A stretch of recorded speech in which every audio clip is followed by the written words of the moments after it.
كلمتان حبيبتان إلى الرحمن خفيفتان. Hadi şöyle bir daha hadis 830.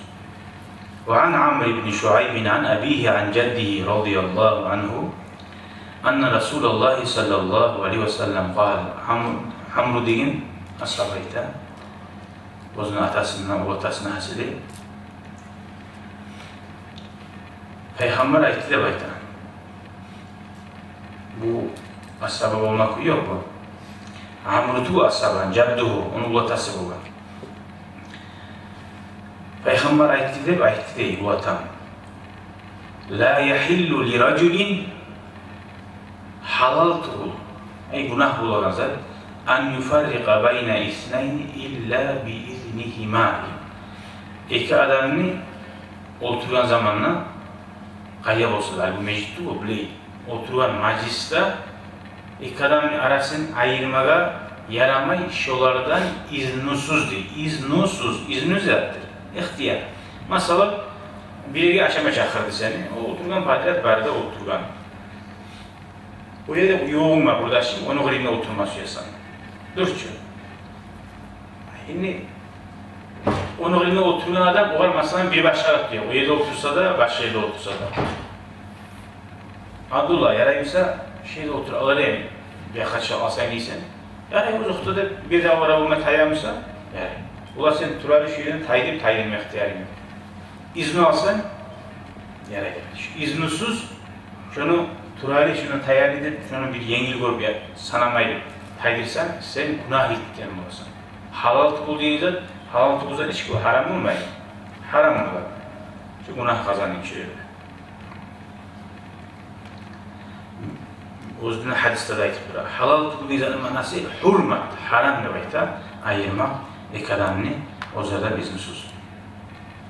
Şu kuyuda ikadamını ayırma yaramayan neymi?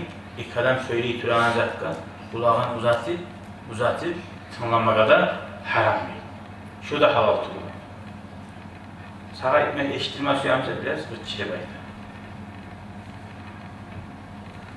Ama böyle ikisi de bilirsen bir yakızan aklından söyleyeyim. Yani bir şey söylüyor ya. Aytasın ya ama rakıtçılığı var, biz de eşitlik, arada arayı tam vaysandı. Onlar bize de yok, haydalanması yok. Bu arada bir adam var, bir yakışan söylüyor, ilmi adamlar, biraz tavuğun çağırma, uyalagan adamlar var. Biraz rakıtçılığı aytar, arada haber aytamsan, bizde tınlayı şöyle ya. Mesela ben eşi koramam. Neçe yerde de şey koramam. Oturam mesela, oturan.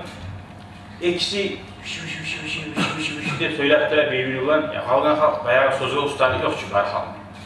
Böyle oturup hareketli ya söyle. Vişi de söyleyeyim sen. Tabii onu başka yere bari söyle ayrıca. Böyle halk muharatip, bak karagan sen ne söyleyeyken, bu ne söyleyeyken, üç adam var. İkisi de vişi dursa, birisilerden bu yaman ya. Şöyle izahlarda gorgam. Şurada gelişiyor orada neyi? Oturulan hağı var.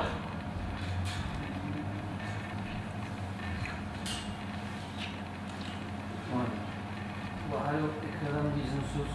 Toyuz olarak seni çakırma atarım gibi bir gidi. Ya da tuttaki o adam sonra yarayım şu aramızda oturma. Hani şu biraz tasına var şu an. Hani kimse oturgan bunlar. Öyle şey tamam. Gel gelir deyip şu kuyuda tam iyi söyle. Hani mesela bu akay masan gördü. İkizde arıp söyler kavalap biraz. Sizin zaten bu iznisiz tınlama da yaramayın. Sahip de anam pek. Yarayımsa ben de koşulayım öyle haberga değilsen. Ola koşul dese koşulasın.